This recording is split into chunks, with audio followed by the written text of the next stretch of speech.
Have you been on a journey for a long time with Jesus? Maybe you've been a believer for a while now, and you're thinking, whew, I really wish that I was as obedient and as on fire for God as I used to be. Well, that's the place I got to. And I brought it before the Lord because I wanted answers. I wanted to know what's making me so stubborn to not act when God is telling me to do something. So I took some alone time with God and hid away in my little prayer room. And I said, God, how do I get back to obeying you?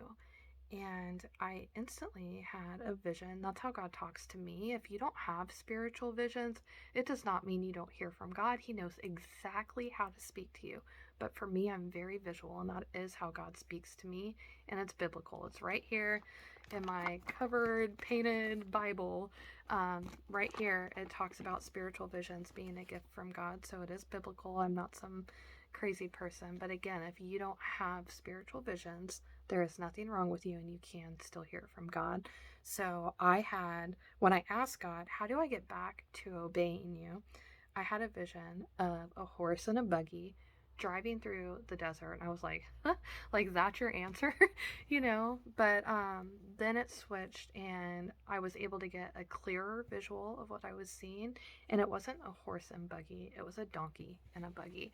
And if we know anything about the Bible, Jesus rode in on Palm Sunday on a donkey, and there's a lot of symbolism with that, but mostly just the humility, just being a humble person. So, one, how do we get back to obeying God? It's by being humble, and two, the not horse, the donkey and the buggy. It's so weird to say that. The donkey and the buggy, we're going through the desert, and what happens in the desert? There's a lot of adversity. It takes a lot of patience. It's going to be tough. So really the answer is to be humble and be patient, to endure the desert seasons of our life. So, and bringing it to God. We don't want to wander around in the wilderness. We could be as humble as we want, but we have to be patient and obedient to the Lord to really see what He has for us.